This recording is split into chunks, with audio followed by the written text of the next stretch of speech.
하나님의 말씀 같이 보겠습니다.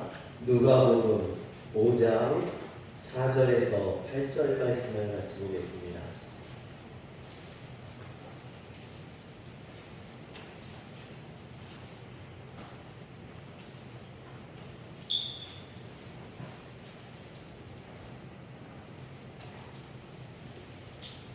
누가복음 5장 4절에서 8절 말씀입니다. 말씀을 마치시고 시몬에게 이르시되 깊은 데로 가서 그물을 내려 고기를 잡으라.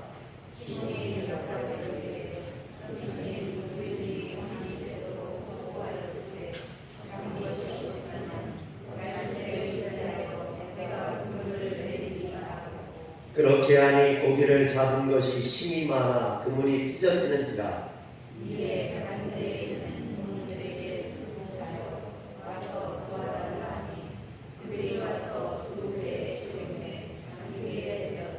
시몬 베드로가 이를 보고 예수의 무릎 아래 엎드려 이르되 주여 나를 떠나소서 나는 죄인이로소이다 하니 아멘. 한 곳을 더 보겠습니다. 마태복음 16장 13절에서 19절까지.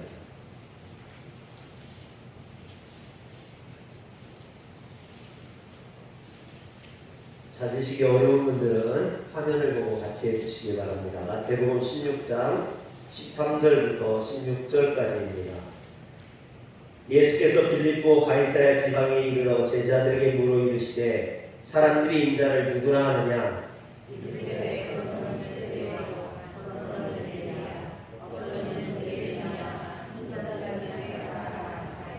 이르되 너희는 나를 누구라 하느냐?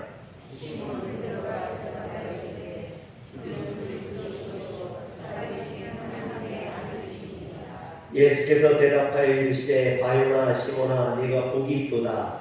이를 내게 알게 하니는 혈육이 아니요 하늘에 계신 내 아버지시니라.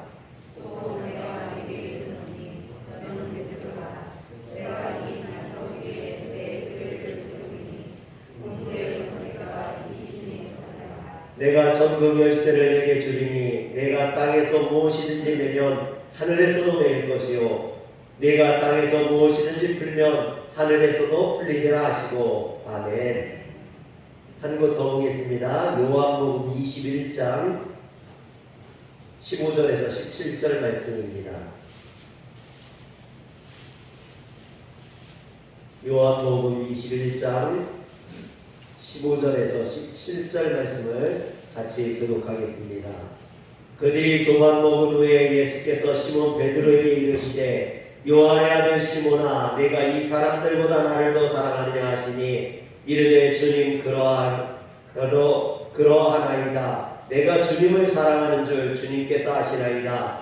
이르시되 내 어린 양을 먹이라 하시고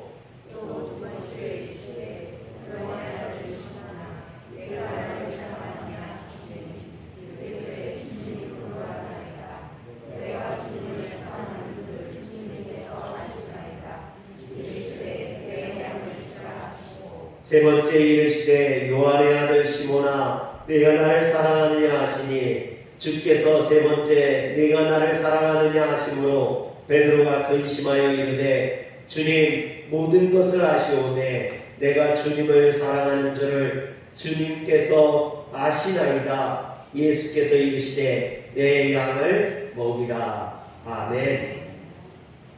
할렐루야. 우리는 모두 예수님을 주님으로 믿는 사람들입니다.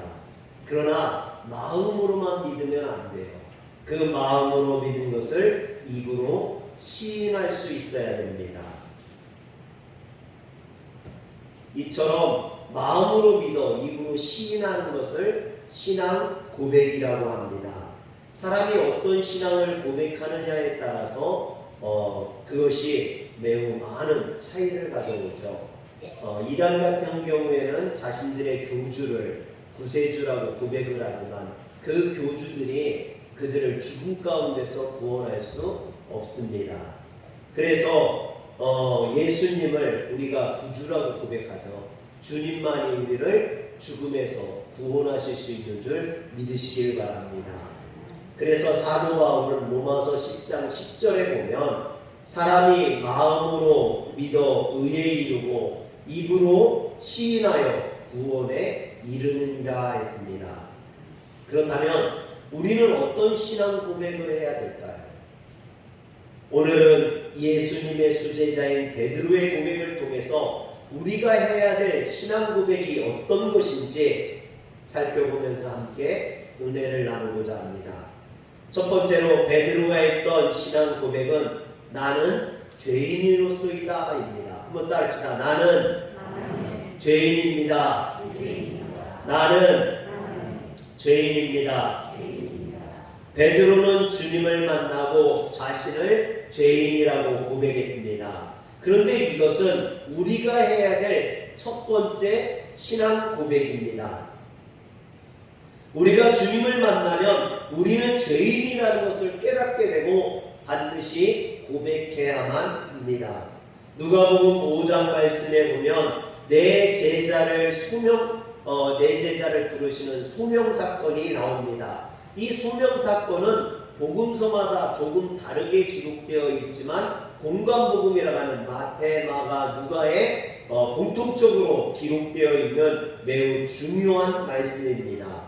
주님은 갈릴리 호숫가에서 무리를 가르치실 때 시몬 베드로의 배에 올라서 가르치셨습니다. 이것은 1차적으로 많은 사람들에게 복음을 좀 더 효과적으로 가르치기 위한 방법이기도 했죠. 사람들이 해안가에 앉아있고 예수님은 홀로 배에서 이렇게 말씀을 전하셨습니다. 뿐만 아니라 이것은 베드로를 구원하기 위함이기도 했습니다.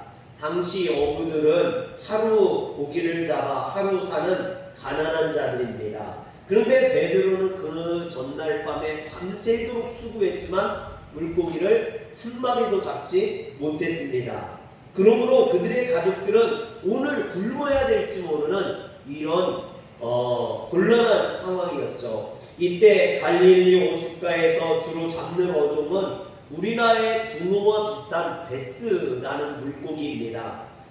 주님이 오병이어의 기적 때 한 소년이 물고기 2마리와 보리떡 5개를 주님 앞에 드렸죠. 그걸 5,000명을 먹이시는 역사를 일으키셨는데 그때 드렸던 물고기 2마리 역시 베스였습니다.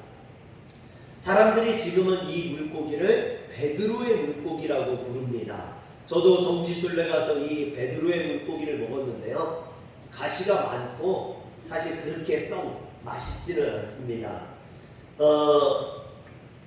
이처럼 고기 잡기를 실패하고 허탈하게 그물을 싣고 있던 베드로를 주님이 찾아오셨습니다. 그리고 그 배에서 말씀을 전하시고 베드로에게 말씀하시기를 깊은 데로 가서 그물을 내리라 하셨습니다. 여러분, 베드로는 전문 어부입니다. 물고기를 잡는데 수많은 경험과 수많은 노하우를 가지고 있는 전문가예요.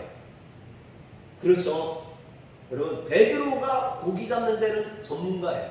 여기 있는 이상열 목사는 목회의 전문가입니다. 우리 성도님들이 누가 뭐라 해도 목회에 있어서만큼은 제가 전문가예요. 목회를 20년을 넘게 했었고 전도사 때까지 하면 30년이 넘는 그런 시간 동안 목회를 해오고 신학을 공부하고 신학 대학원을 나오고 여러분, 목회에 있어서는 제가 전문가죠. 그런데 예수님께서 이 베드로에게 깊은 데 가서 그물을 내리라 라고 합니다. 여러분, 그런데 고기는요 깊은 데 있지 않아요. 상식적으로 봤을 때도 고기는요 얕은 물가에 있습니다. 그리고 이 갈릴리 호수에서는 낮에 고기가 잘 잡히지 않아요. 그래서 주로 밤에 고기를 잡습니다. 지금 베드로도 밤새도록 얕은 물가에서 고기를 잡았지만 어찌된 일인지 한 마리도 잡지 못했다라는 겁니다. 그런데 주님은 그런 베드로에게 깊은 데로 가서 그물을 내려 고기를 잡으라 하셨습니다. 여러분, 어부들이 듣기에 이 말은 고기에 대해서, 고기 잡기에 대해서 무지한 자의 말처럼 들렸을 것이고 일부 어부들은 그 소리를 듣고 비웃었을지도 모르겠습니다. 그러나 베드로는 이 이해할 수 없는 주님의 말씀에 누가복음 5장 5절에 보니까 선생님, 우리들이 밤이 새도록 수고하였으되 잡은 것이 없지만은 말씀에 의지하여 내가 그물을 내리리다 라고 순종했습니다. 그런데 놀라운 결과가 벌어지죠. 고기가 너무 많이 잡혀서 그물이 찢어질 정도가 되었다고 합니다. 그래서 친구의 배를 불러서 그물을 끌어올렸는데 두 배에 가득 찰 정도로 밤새도록 해도 고기 한 마리 잡지 못했던 베드로가 지금 배가 차고 넘치도록 고기를 잡게 되었습니다. 여러분, 이것이 주님의 말씀에 순종하는 자에게 주시는 하나님의 풍성한 축복입니다. 할렐루야. 사랑하는 성도 여러분, 왜 우리가 주님의 말씀에 순종해야 될까요? 순종하는 자에게 이와 같이 풍성한 축복을 주시기 때문입니다. 오병이어의 기적을 베푸실 때도 한 소년이 드렸던 물고기 2마리와 보리떡 5개, 그것이 무엇이겠느냐라고 말했지만 그것으로 남자 장정만 5,000명을 먹이고도 12광주리가 남는 풍성한 하나님의 은혜의 역사가 있었다라는 거죠. 또 엘리사 시대에 선지자 생도의 과부의 집에 엘리사가 기적을 베푸는데 그가 온 동네에서 빌려온 모든 그릇에 기름이 차고 넘치도록 하나님께서 은혜를 베풀어 주셨습니다. 사랑하는 성도 여러분, 하나님이 주시는 은혜는 찔끔찔끔 주는 그런 은혜가 아니라는 거예요. 풍성한 은혜, 넘치는 은혜인 줄 믿으시길 바랍니다. 그런데 8절에 보니까 시몬 베드로가 이를 보고 예수의 무릎 앞에 엎드려 이르되 주여 나를 떠나소서 나는 죄인이로소이다 고백하랍니다. 베드로는 이 사건을 통해서 주님이 인간 이상의 존재임을 알게 된 거죠. 여러분, 그렇지 않겠습니까? 무태 서서 그 바닷속에 있는 물고기들이 어디 있는지를 아는 그런 사람이라면 그것은 보통 사람이 아닐 것입니다. 베드로는 주님이 이런 신적인 권능을 소유한 자임을 깨달았던 겁니다. 그래서 그분의 무릎 앞에 엎드려서 나는 죄인이라고 고백했던 것입니다. 이것은 자신을 낮추고 주님을 공경하는, 주님 앞에 무릎을 꿇었다는 것은 기도하는 자세를 의미하죠. 그런데 베드로는 예수님을 뭐라고 고백을 하냐면 누가복음 5장 5절에 보면 예수님을 선생님이라고 불렀어요. 분명히 물고기를 이렇게 잡기 이전에는 예수님을 선생님이라고 불렀습니다. 그런데 이 사건을 경험하고 난 다음에 8절에 보면 베드로는 예수님을 뭐라고 부르냐면 주여라고 부르는 것을 보게 됩니다. 여러분, 선생님이 주여로 바뀐 거예요. 이런 기적을 경험하고 베드로는 예수님이 그냥 선생님이 아니라 신적인 권능을 가진 주님이라는 것을 깨닫게 된 겁니다. 그래서 그 앞에 무릎을 꿇을 수밖에 없었던 거고 나는 죄인으로서이다 고백할 수밖에 없었던 것이죠. 나를 떠나소서 나는 죄인이라고 고백했던 겁니다. 자신은 거룩하신 하나님의 권위를 감당할 수 없는 죄인이라는 겁니다. 깊은 물속에 물고기를 알아보는 그 주님께서 우리의 마음 속에 우리의 죄악됨을 아신다라는 거죠. 그래서 베드로는 주님을 높이고 자신을 낮추고 있는 겁니다. 주님이 이적을 베푸심으로 그 이적을 통해서 당신이 어떤 분인지를 드러냄으로써 죄인들이 그것을 보고 회개하고 주님께 돌아오기를 원하신 것입니다. 성도 여러분, 어두운 곳에 있으면 자기가 더러운 것을 몰라요. 옷이 더러워졌는지 뭐가 어땠는지 모릅니다. 그러나 밝은 빛 가운데 나오면 자신 몸이 더러웠다는 사실을 발견하게 되죠. 시몬 베드로는 주님의 밝은 영광 속에서 자신의 죄악됨을 깨닫게 되었던 겁니다. 그리고 주님을 높이는 동시에 자신을 낮춘 것이죠. 이처럼 거룩하신 주님을 만난 사람들은 먼저 자신의 죄인임을 깨닫게 됩니다. 사랑하는 성도 여러분, 그래서 우리가 주님 앞에 처음 나와서 하는 그 첫 고백이 뭐냐? 주님, 나는 죄인입니다. 다시 한번 따라합시다. 주님, 나는 죄인입니다. 우리 옆에 사람에게 얘기해 줍시다. 우리는 죄인들입니다. 우리는 죄인들입니다. 디아야, 우리는 죄인들이야. 여러분, 이것을 잊지 마세요. 이게 우리가 주님 앞에 주님을 믿으면서 하는 첫 고백이 되어야만 합니다. 두 번째는요, 베드로는 두 번째 신앙 고백은 주는 그리스도시요 살아계신 하나님의 아들이십니다 고백했습니다. 한번 따라합시다. 주는 그리스도시요 살아계신 하나님의 아들이십니다. 다시 한번 합니다. 주는 그리스도시요 살아계신 하나님의 아들이십니다. 이것은 예수님을 자신의 구주로 고백하는 것으로 오늘 우리가 주님을 만나고 주님을 믿게 된다면 반드시 해야만 하는 그런 고백입니다. 우리가 구원받기 위해서는 반드시 이 고백을 해야만 합니다. 예수님께서 빌립보 가이사랴 지방에 이르러 제자들에게 물으셨습니다. 마태복음 16장 13절에 보면 사람들이 인자를 누구라 하느냐 물으셨습니다. 그러자 제자들은 마태복음 16장 14절에 보면 더러는 세례 요한, 더러는 엘리야, 어떤 이는 예레미야나 선지자 중에 하나라 하나이다 라고 대답했습니다. 여러분, 이처럼 세상 사람들이 예수님을 보는 눈은 다양합니다. 오늘날에도 예수님에 대한 세상 사람들의 평가는 다양하죠. 어떤 사람은 예수님을 위대한 스승이다, 탁월한 종교 지도자라고 평가하는 반면에 또 어떤 사람들은 예수님을 성인 중에 한 사람이다, 또는 역사상 존재했던 인간으로서 가장 위대한 사람이라고 평가합니다. 그러나 이런 고백으로는 구원받을 수 없어요. 왜냐하면 이런 고백은 부족한 고백이기 때문입니다. 인간으로서의 예수만 알고 인간을 구원하기 위해 이 땅에 오신 그리스도 하나님의 아들로서의 예수는 보지 못한 고백이기 때문입니다. 그래서 주님은 마태복음 16장 15절에 너희는 나를 누구라 하느냐라고 물으셨습니다. 다른 사람들의 생각과 신앙이 아닌 제자들 자신의 개인적인 생각과 신앙을 말해보라는 겁니다.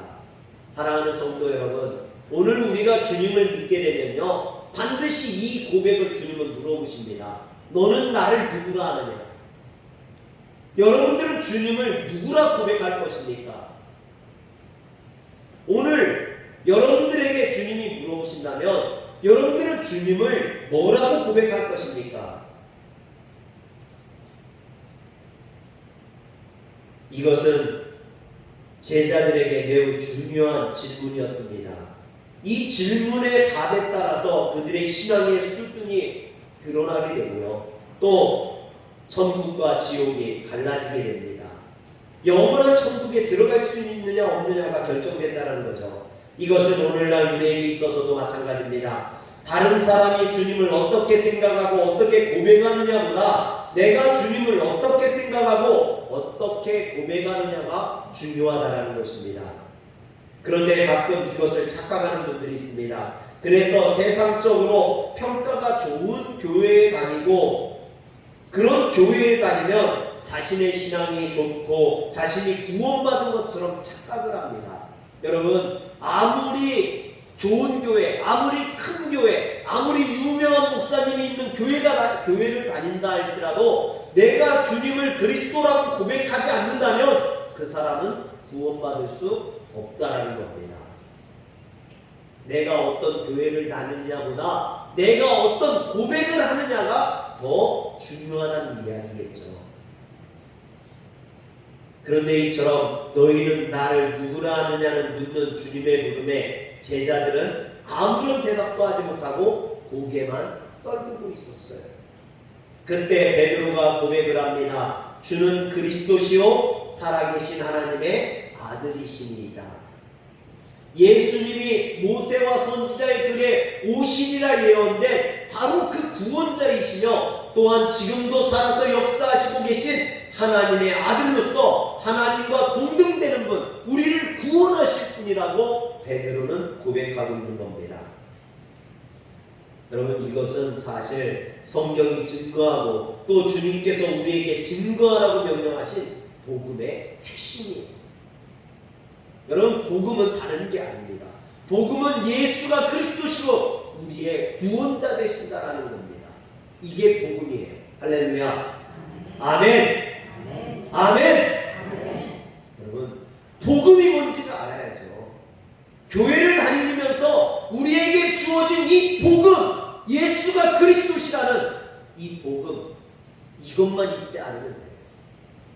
이것을 반드시 우리는 믿어야만 합니다. 우리가 복음을 믿는다고 할 때 다른 어떤 것을 믿는 게 아닙니다. 바로 베드로가 고백한 예수님이 그리스도시며 또한 하나님의 아들로서 하나님과 동등되는 분이라는 이 사실을 믿는 것입니다.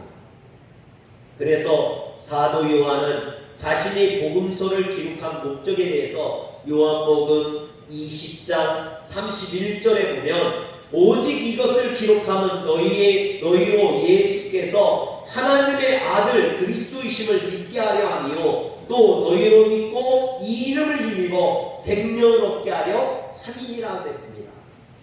여러분, 복음은 바로 예수 그리스도시라는 겁니다. 그분을 믿음으로 구원받는다라는 겁니다. 즉 우리가 반드시 믿어야 하고 고백해야 하는 복음의 핵심은 바로 우리 주 되신 예수님께서 그리스도와 하나님의 아들이 되신다는 이 사실입니다. 이 사실이 빠지면 그것은 복음이라 할 수 없습니다. 그럼에도 세상은 예수님을 위대한 스승이나 소외되고 억압한 자들을 위해 싸우시는 혁명가나 또는 사회 개혁가라고 이야기합니다. 그러나 이것은 주님을 제대로 알지 못하고 하는 말들입니다. 물론 주님이 그런 일들을 하셨어요. 사회를 개혁하려고 하셨고 인권을 존중하셨고, 그러나 그게 주님이 하시고자 하시는 것이 아니라는 거죠. 주님이 이 땅에 오신 것은 우리를 구원하기 위함입니다. 할렐루야. 이것이 빠진다면 그건 복음이라 할 수 없어요. 그래서 주님은 바른 신앙 고백을 한 베드로에게 세 가지를 말씀하셨습니다. 첫 번째는 뭐냐? 바른 신앙 고백은 하나님의 은혜 가운데 할 수 있다라는 것입니다. 마태복음 16장 17절에 보니까 이를 내게 알게 한 이는 혈육이 아니요 하늘에 계신 내 아버지시니라 그랬습니다. 즉 바른 신앙 고백은 베드로 스스로의 노력이나 지식이나 어떤 학문을 통해서 고백할 수 있는 게 아니라는 겁니다. 하나님 아버지께서 가르쳐 주셔야지만, 성령의 능력이 있어야지만 은혜의 선물로만 고백할 수 있다라는 거죠. 사랑하는 성도 여러분, 오늘 우리에게 하나님의 은혜가 가득해야지만 이런 고백이 나올 수 있다라는 거예요. 두 번째는 교회를 이런 신앙 고백 위에 세워준다라는 것입니다. 마태복음 16장 18절에 보니까 내가 내게 이르노니 너는 베드로라 내가 이 반석 위에 내 교회를 세우리니 음부의 권세가 이기지 못하리라 했습니다. 여기에서 이 반석 위에 내 교회를 세운다 했는데 베드로 위에 교회를 세운다는 게 아니에요. 여러분, 가톨릭에서 베드로 위에 교회가 세워졌다 하는데 베드로 위에 교회를 세우면 베드로 깔려 죽습니다. 여러분, 이 베드로 위에 반석 위에 교회를 세운다는 건요, 우리의 신앙 고백 위에 교회가 세워진다는 거예요. 교회는 예수를 그리스도라고 하는 이 고백 위에 세워지는 것이 교회인 줄 믿으시기를 바랍니다. 이런 고백이 없다면 그건 교회가 아닌 거예요. 아무리 교회가 아름답고 십자가가 있고 그 속에 사람들이 많다 할지라도 예수를 그리스도라고 고백하는 이 신앙 고백이 없다면 그것은 교회가 아니라는 얘기입니다. 교회에는 반드시 예수님을 그리스도라 하는 이런 고백이 이루어져야 됩니다. 사랑하는 성도 여러분, 오늘 주님 앞에 나와서 우리가 고백해야 될 고백이 뭡니까? 주는 나의 그리스도시, 나의 구원자 되시오니 나를 구원하여 주옵소서. 할렐루야. 이 고백이 오늘 화려교회 고백이 되시길 주의 이름으로 축원합니다. 사랑하는 성도 여러분, 오늘날 많은 사람들이 예수를 믿는다고 하면서도 예수를 믿는 것이 무엇인지 제대로 된 신앙 고백조차 하지 못하고 있다는 거죠. 제대로 된 신앙도 모르면서 예수를 믿는다고 하고 있다는 겁니다. 그래서 우리의 신앙이 회복되어져야 됩니다. 입술만의 고백이 아니라 진정한 신앙 고백이 이루어져야 되는 줄 믿으시길 바랍니다. 세 번째는 바른 신앙 고백을 하는 사람만이 천국의 열쇠를 주신다라는 겁니다. 여러분, 분명히 베드로가 마태복음 16장 19절에 고백했을 때 주님께서 내가 천국 열쇠를 내게 주리니 내가 땅에서 무엇이든지 매면 하늘에서도 매일 것이요 내가 땅에서 무엇이든지 풀면 하늘에서도 풀리리라 하셨습니다. 그런데 카톨릭에서는요, 이것이 천국의 열쇠를 베드로에게 두어서 베드로만이 천국의 문을 열 수 있다라고 이야기하죠. 그래서 천국에 들어가려면 베드로에게 간구해야 된다라고. 그래서 베드로에게 간구해요. 나를 천국에 들여보내달라고. 그러나 여러분, 우리를 천국에 들여보내주시는 이는 베드로가 아니라 주님이신 줄 믿으시길 바랍니다. 베드로가 천국의 열쇠를 갖고 있는 게 아니에요. 이 천국의 열쇠가 뭐냐? 그것은 바로 복음입니다. 천국에 들어가는 키, 천국에 들어가는 핵심, 그게 뭡니까? 복음이라는 거예요. 그 복음을 누구에게 주셨습니까? 예수 믿는 제자들, 자녀들에게 주셨어요. 그래서 누구든지 이 복음을 고백하는 자들에게는 천국의 열쇠가 주어진 줄 믿으시기를 바랍니다. 따라서 성도들은 이 땅의 모든 사람들을 천국으로 인도해 그들에게 천국의 문을 열어주어야 하는 그런 막중한 사명이 주어졌습니다. 특히 주님은 이 땅의 모든 성도들에게 매고 푸는 권세도 주셨습니다. 성도가 이 땅에서 무엇이든지 매면 그것은 하늘에서도 매일 것이고 땅에서도 무엇이든지 풀면 하늘에서도 풀리리라 그랬습니다. 여러분, 이것은요, 기도의 능력을 상징합니다. 주님은 우리에게 이와 같은 기도의 능력을 주셔서 이 세상에서 저주 가운데 매여 있는 자들을 위해 우리가 기도하면 그들이 저주 가운데 풀리게 되고, 그들을 주님께 매여주기를 기도하면 그들이 주님 앞에 매어지는 역사가 일어나는 줄 믿으시기를 바랍니다. 그래서 우리가 해야 될, 반드시 해야 될, 우리가 구원받기 위해서 꼭 해야 될 신앙 고백은 바로 주는 그리스도시요 살아계신 하나님의 아들이시니다 라는 고백입니다.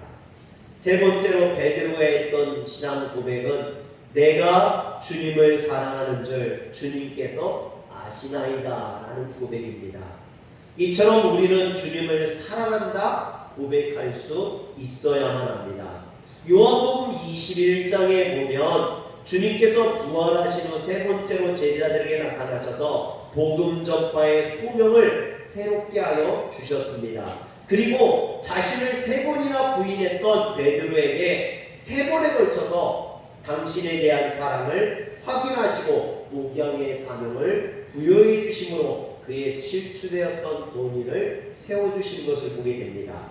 요한복음 21장 15절에 보면 예수님께서는 베드로를 향해서 의미 심장한 질문을 던지십니다. 요한의 아들 시몬아, 내가 이 사람들보다 나를 더 사랑하느냐?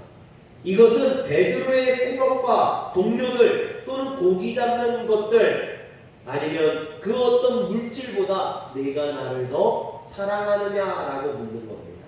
사랑하는 성도 여러분, 주님께서 여러분들에게 이렇게 물으신다면 네가 너의 집보다, 네가 중요하게 여기는 그 땅보다, 세상의 물질보다, 공간보다 나를 더 사랑하느냐 묻는다면 여러분들은 뭐라고 대답하시겠습니까? 주님, 내가 주님을 사랑하나이다. 여러분, 고백할 수 있어야 될 줄 믿으시기를 바랍니다. 즉 세속적인 것보다 주님을 더 사랑한다 고백할 수 있어야만 합니다. 아마도 이 질문은 겟세마네 동산에서 주님이 잡히기 전 마지막 성만찬 때 베드로가 당신께 했던 말을 염두에 두고 한 말일 겁니다. 마태복음 26장 31절에 보면, 소연아, 마태복음 26장 31절, 오늘 밤에 너희가 다 나를 버리리라 주님께서 말씀하셨어요. 그러니까 베드로가 뭐라고 하냐면 모두 주를 버릴지라도 나는 결코 주를 버리지 않겠나이다 라고 승부원장담했습니다. 나는 절대로, 나는 죽을지라도, 나는 어떤 일이 있을지라도 주님을 버리지 않겠습니다 했습니다. 그런데 여러분, 그 말을 하고 나서 어떻게 됐습니까? 그 마음에 주님을 3번이나 모른다고 부인했어요. 모른다고 부인할 뿐만 아니라 예수를 저주하면서 나는 그런 사람은 알지도 못한다라고 이야기했습니다. 그런데 부활하신 주님께서 이런 베드로에게 오셔서 요한의 아들 시몬아, 네가 이 사람들보다, 다른 사람들보다 나를 더 사랑하느냐라고 물으신 겁니다. 여러분, 베드로의 고백에 대한 확인의 성격이죠. 네가 전에 나를, 다른 사람들을 다 버릴지라도 나는 버리지 않겠다고 말했지 않느냐. 그건 네가 다른 사람들보다 나를 더 사랑한다는 말인데, 지금도 네가 다른 사람들보다 나를 더 사랑한다라고 말할 수 있느냐 물으시는 거죠. 여러분, 이렇게 주님이 물으셨을 때 베드로가 얼마나 찔렸을까요? 자신이 주님을 3번이나 부인했는데, 근데 주님께서 정말 네가 그때 말했던 것처럼 네가 나를 다른 사람들보다 더 사랑하느냐. 여러분, 그런데 여기에서 사랑이라는 것을 잴 수 있다면 얼마나 웃길까요? 더 사랑하느냐, 누가 나를 더 사랑하느냐, 사랑의 크기를 잴 수 있는 도구가 있으면 여러분 재보면 되잖아요. 누가 나를 더 사랑하는지, 누구를 더 사랑하는지. 여러분, 그럼 헷갈리는 일도 없고, 여자들에게 여러 남자가 사랑한다고 고백을 하는데 진짜 사랑하는 사람이 누구인지 재보면 알잖아요. 아, 얘는 입으로만 하는 바람둥이구나, 얘는 진짜 나를 사랑하는구나, 알 수 있을 거 아닙니까? 누가 좀 이런 사랑하는 도구를 좀 개발했으면 좋겠어요. 사랑을 재는 도구. 사야, 네가 한번 이걸 한번 개발하면 네가 부자가 될지도 몰라. 사랑을 재는 도구. 말은 쉽죠. 야, 세상 사람들보다 내가 너무 너를 사랑해. 어? 내가 너를 진짜 사랑해. 제가 집사람한테 늘 했던 말이에요. 내가 당신을 진짜 사랑해. 내가 공주처럼 해줄게. 공주는 맨날 시녀처럼 부려먹어서 허리까지 고정내놓고. 여러분, 이 사랑을 잴 수 있다면 얼마나 좋을까요? 그런데 여러분, 사랑을 재는 방법이 하나 있어요. 뭐냐면 희생과 헌신. 사랑한다면 그 사람을 위해서 희생하고 헌신할 수 있어야 돼요. 희생하지 않고 헌신하지 않는 사랑은 진짜 사랑이 아니에요. 사랑한다고 하면서도 하나도 도와주지 않고, 내가 힘들고 어려운데 나를 도와주지 않는다, 나를 위해서 조금도 희생하려 하지 않는다, 그건 사랑이 아니에요. 거짓이라는 거죠. 주님은 이것을 알고 계셨던 겁니다. 그래서 네가 이 사람들보다 나를 더 사랑하느냐 물으신 것은요, 네가 이 사람들보다 나를 위해 더 충성하고 희생하고 헌신할 수 있느냐, 이걸 물으신 거예요. 여러분, 단순히 네가 나를 사랑하느냐 그렇게 말의 대답을 물으신 게 아니라는 거죠. 네가 정말 다른 사람보다 나를 더 위해 희생하고 헌신할 수 있느냐. 여러분, 이런 물음을 물었을 때 베드로가 예전 같았으면, 아이 주님, 내가 주님을 사랑하죠, 내가 주님을 얼마나 사랑하는지 주님 아시잖아요, 그랬을 텐데, 여러분, 이미 주님을 부인했던 적이 있잖아요. 주님을 버렸던 적이 있잖아요. 그러니까 이 베드로가 말하기가 어려운 거예요. 고민했겠죠. 정말로 근심했겠죠. 걱정했겠죠. 그리고 주님을 비로소 사랑한다고 말합니다. 내가 다른 사람들보다 더 사랑한다. 그래서 베드로가 어떻게 순교를 합니까? 십자가에 거꾸로 못 박혀서. 그럴 정도로 내가 주님을 사랑한다는 거죠. 이전에 사랑한다 했던, 이전에 내가 주를 위해서 죽으리라 했던 그런 고백은 입술의 고백이었다면, 이 고백은 진심이 담긴 고백인 거죠. 요즘 성도들은 주님을 사랑한다고 말하면서 희생하고 헌신하는 건 싫어합니다. 그러면서도 축복은 받고 싶어요. 참 아이러니하죠.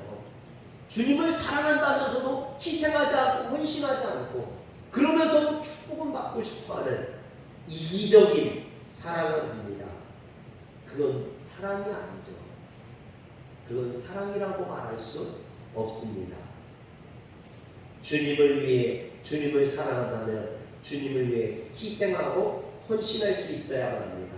그래서 요한계시록 2장 10절에 보면 내가 죽도록 충성하라 그러면 네가 생명의 면류관을 내게 주리라. 죽도록 충성하는 사람에게만, 진짜 사랑하는 사람, 사랑해서 희생하고 헌신하는 사람에게만 생명의 면류관을 주님께서 주시겠다라고 말씀하셨습니다. 그런데 주님은 이와 같은 질문을 의도적으로 반복해서 3번이나 하고 계십니다. 과거 베드로가 주님을 3번 부인했던 것처럼 주님은 3번이나 물으시고 계신 것이죠. 베드로가 참 당혹하고 괴로웠을 겁니다. 그러고 그는 깨닫게 되는 거죠. 진정한 사랑이라는 것이 무엇인지를. 그리고 그런 고백을 하게 되는 거죠. 시몬아, 내가 이 사람들보다, 이것들보다 나를 더 사랑하느냐 물으실 때 여러분 뭐라고 대답할 겁니까? 베드로는 이때 내가 주님을 사랑하는 줄 주님께서 아십니다라고 비로소 고백하게 됩니다. 그런데 참 재미난 것이요, 주님이 3번 부르시잖아요. 근데 첫 번째와 두 번째 내가 나를 사랑하느냐 할 때 이 사랑은요 아가페예요.